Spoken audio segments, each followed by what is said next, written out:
Hello, everyone. My name is John, and welcome to the Map 30 Challenge channel. Now, today we're going to be talking about people who don't eat animals or animal products at all. Now, within that, there are several different types of people, and people do it for several different reasons. And we want to distinguish between those people. There's people who don't do it for climate change, for environmental purposes. The cows belch and it affects climate change and so forth and so on.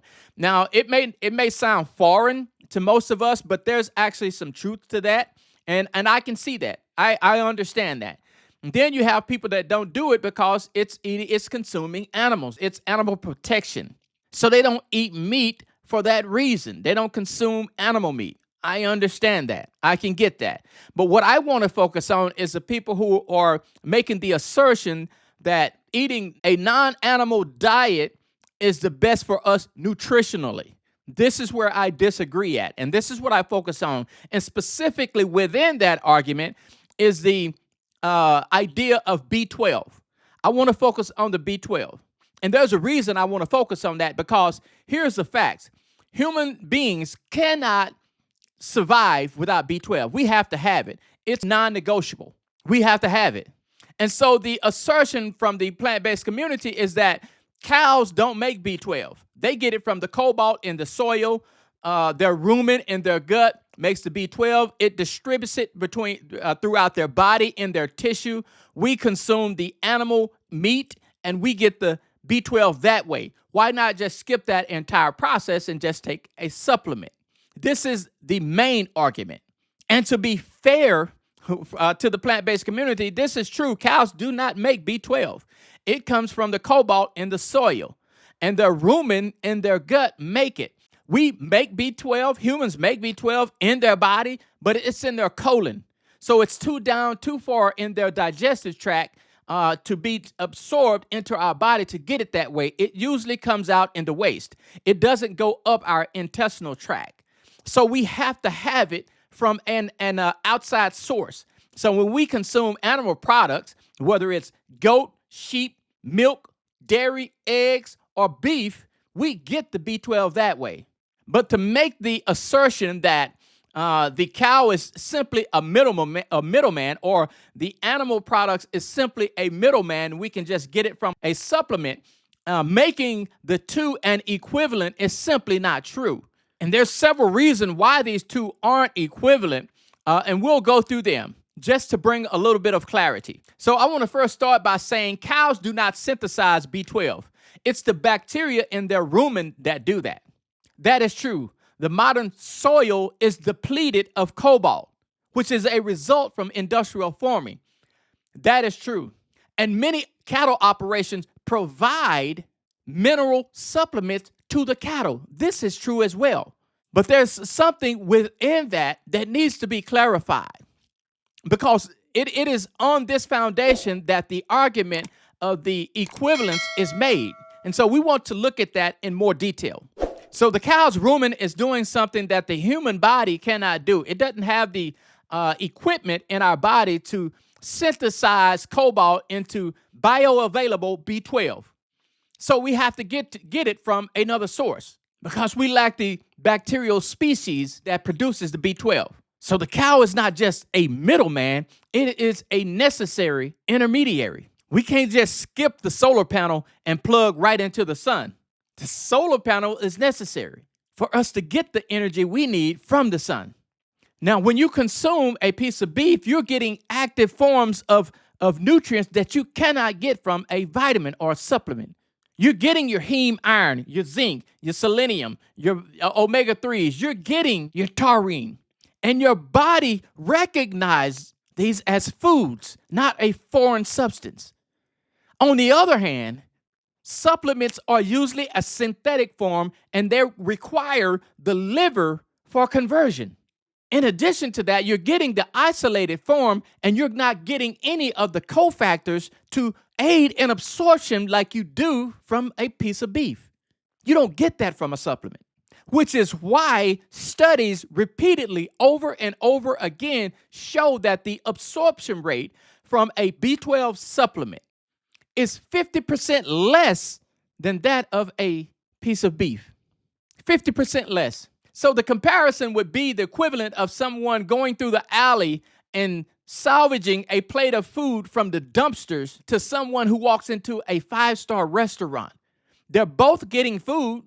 They both have nutrients in that food, but the difference is night and day, which is why people who consume no animal products and take supplements for B12 are 60 to 90% B12 deficient, compared to only 11% of people who consume animal products. These two are not the same. A study done in 2014 showed that 86% of vegans were B12 deficient despite taking supplements. So this is not new. So here's a part of this where it is absolutely necessary to make the distinction, because when these comparisons between supplements and beef are done, it's typically done between two different types of animals. It's done between feedlot beef and cattle that's raised on 100 or 1,000 acres of land, grass-fed beef. These two are completely different, but the comparison is typically made with feedlot animals. And those two are not the same. So when we're talking about a feedlot, a cow, we're talking about an animal raised in a small pen. It's dirt. They're fed corn and soy and all of these GMO food sources. They are 100% reliant on synthetic supplements. And so when you compare a supplement to that animal, yeah, you have an argument. But that is a completely different animal than a grass-fed piece of beef, an animal that is roaming on 100 or 1,000 acres of land, and it's eating legumes, it's eating grass, it's eating flowers, it's eating herbs, and it's getting cobalt from the soil, especially when we're talking about regenerative farming, because it replenishes the soil, because the animals are rotated between certain sections of these thousands or hundreds of thousands of acres of land. It gives the soil time to replenish itself. That's a completely different piece of beef than one raised in a feedlot. But this is typically where the comparison is made. But a grass-fed piece of beef is night and day from a supplement when it comes to B12. The bioavailability is simply not the same. Now, here's the thing that presents a serious hurdle if we're going to try to make an equivalent between these two. And that is the fact that human beings have survived millions of years without ever knowing what a B12 was. We have no idea what a B12 is. But we survived as a species because we were consuming animal products. So we were getting the B12s in our system.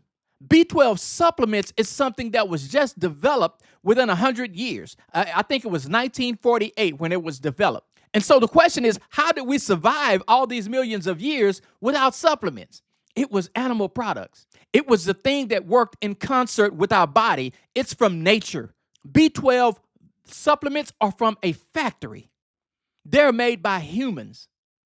B12 from cattle is made by nature. It has no synthetic supplements in it, which is why study after study after study show that people who consume no animal products whatsoever are 60 to 80% B12 deficient, despite the fact that they have access to B12 supplements. They're still B12 deficient. Where on the other hand, people that consume animal products, many have no idea what a B12 is. But it's something that if we don't have, we become anemic and eventually we will die from B12 deficiency. So the fact that these supplements are less than 100 years old in and of themselves should tell us that this is not the way to obtain optimal health. You get that by consuming animal products. So the bottom line is that animal products produce a B12 that cannot be replicated in a factory. It simply can't be done because this is something that nature is providing us. Supplements is something that man is providing us, being made in a factory. Two are not the same. It's simply not. Now, for someone who's not eating or consuming animal products for environmental reasons or animal protection reasons, I get that. But you just need to understand that you need to take your vitamins or your supplement, your B12 supplements consistently. I would suggest having your blood work done so that you know where you're at. Because it's understanding this is the thing that's going to keep you healthy. So I hope that helps. Thank you for watching. If you have any questions or any comments, please leave them in the comments below. And don't forget to check out our Map 30 community. It's a free community. Dive in there, get into some of the conversations, leave your thoughts, your opinions, help somebody else out. We're all here to uplift each other because we're all on the same journey to obtain our weight goals and our health goals. So with that being said, thank you for watching. We'll see you in the next video. Bye for now.